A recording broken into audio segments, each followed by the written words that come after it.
I'm 32. I work in corporate for 12 years and I manage teams for 6 years. And right now I have what is considered by many as a successful career. But I made a lot of career mistakes during that time, so today I want to share with you 3 main ones. Hi everyone, welcome back to my channel. Happy to see you back again. We continue breaking down my career journey from different angles. And today is a failure day. I want to share 3 main mistakes, I would say things that I regret doing that affected my career. Without any further ado, let's start. Mistake number 1. Approaching my work passively. In early years of my career, I used to look at my work from a very passive mindset. I didn't have any particular career goals. I didn't have a dream company that I would want to work for. I didn't even know what I enjoyed doing at work. So my early working years mostly looked like just go with the flow. I wasn't picky about companies I work for, especially in the beginning. I didn't even know what is the difference. If they accepted me for this particular job, it was already good enough for me. I was obviously really young at that point and I didn't have my own opinion about how it is right to do things. So I basically did what is expected at the workplace I ended up with. I didn't analyze what I like. I didn't analyze if I like the work itself, if I like the company, kind of purely going with the flow. I even remember that the first time I shifted to tech, I did it not because I particularly liked to do something that relates to tech, but just because I thought the tech is cool. A lot of my family members were physicists and engineers. So from the very young age, I had this tech vibe around me all the time. So when I had a chance to start working closer to tech, I took it just because why not? And at work, I simply wanted for my boss to be happy with my results, meaning no one to be mad at what I'm doing. Nothing else worried me, neither impact of my work nor the career perspectives at this particular working place. And I do honestly regret that. Right now, when I recall these times, it feels a little bit like a wasted years to me, because instead of approaching my career consciously, intentionally, I was just doing what is expected from me by a random person who ended up being my manager. And I remember really well what became a kind of a wake-up call to me. It was when I started working with expats in Russia, people from other countries who relocated to Russia as expats. It was my very first experience of working closer to international environment. And for me, it was a door to another world. There were usually people with absolutely different culture compared to all the Russian managers I used to observe before. They were usually relocating to Russia because they were really smart, talented, and they would come from the headquarters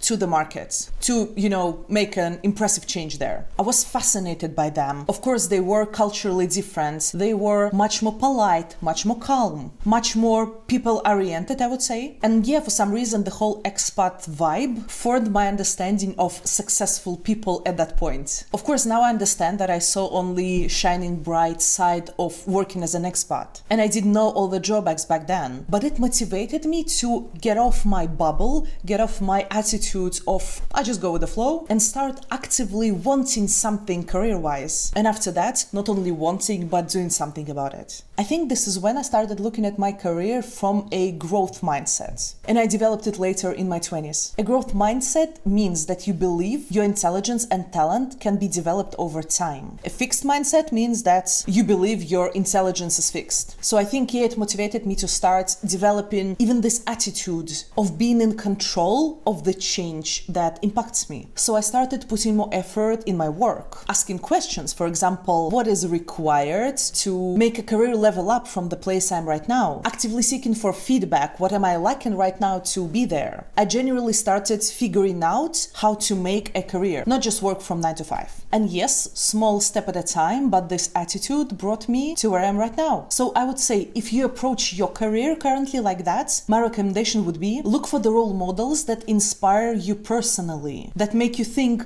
oh yeah, that's interesting, maybe I would be good at the place where this person is now. Of course, it's not enough, and a good career demands a lot of small steps along the way, but maybe it will at least help you to start thinking in that direction, and then you will make your own judgment if this career is what is interesting to you or not.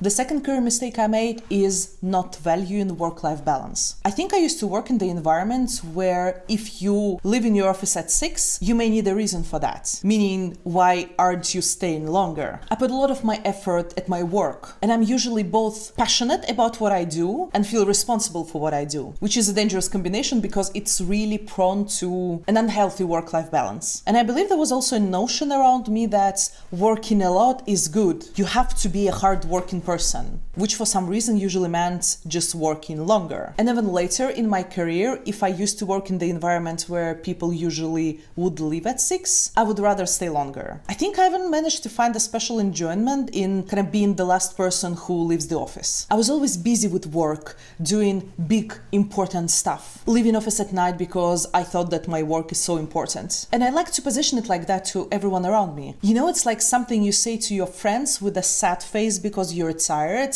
but internally proud. Oh, I'm so busy, I have to work for so long, like 70, 80 hours a week. And you're even secretly proud of it because this is your definition of a successful person, of a successful adult. On the other hand, you always have a manager at work and you always should show that you're busy. I don't know, maybe it's a Russian thing, maybe it's not only a Russian thing, but for some reason, especially in the beginning of your career, sometimes managers don't look much at what you did, but they kind of monitoring if you're keeping busy or not to prevent you from being lazy. And this also developed a habit in me of showing late working time. Yes, manager, be proud of me, I'm doing a good job, I work late. I didn't know back then that to develop a good quality decision, sometimes you need time to think.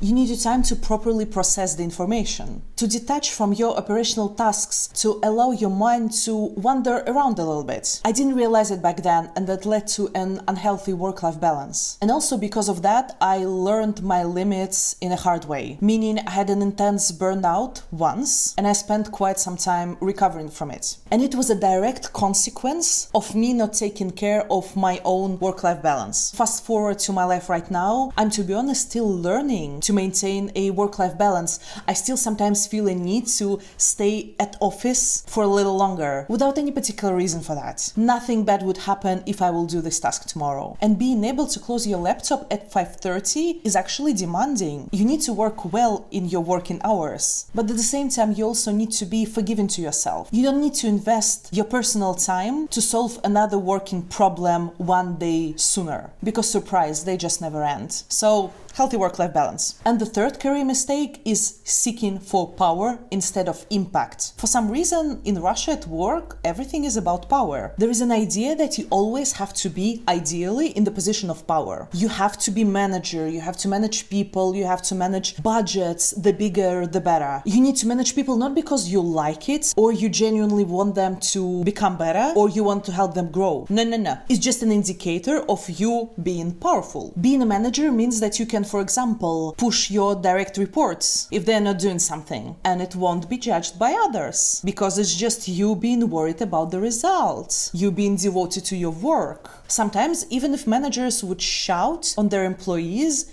it wasn't judged by others. Everyone was like, yeah, okay, maybe this employee did something wrong, and manager had to resolve the consequences of that. I'm telling you, it used to be a culture in some Russian companies. And if you're a manager and you're not doing that, people are respecting you for that. Like, you see, this person is a manager and he or she is so kind to direct reports. This is like a rare case that should be respected.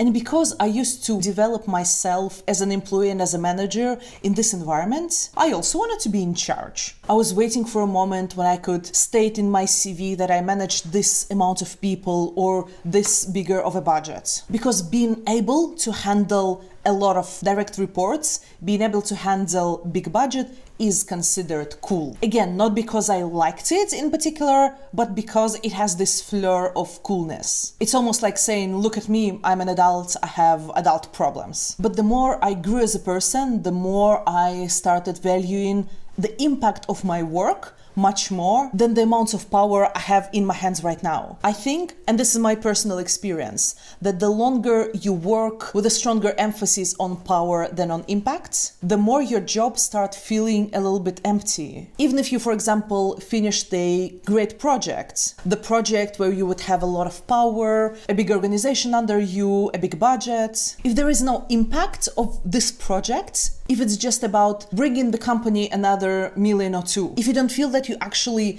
creating something or contributing to something, at some point you start thinking, okay, is that it? you feel that something is missing. And this is when your mindset shifts. You start thinking in different terms. And this is what happened to me. I just started thinking more about what I do and less about how powerful I look. If I care about what I do, about the impact that I'm making, it's just easier for me to stay motivated and to do this thing for a longer time. So my advice is, if you started feeling that you're feeling empty and not fulfilled at your work, give this a try. Take a look at what you're doing from an impact perspective. Maybe you will see that it's not even that bad.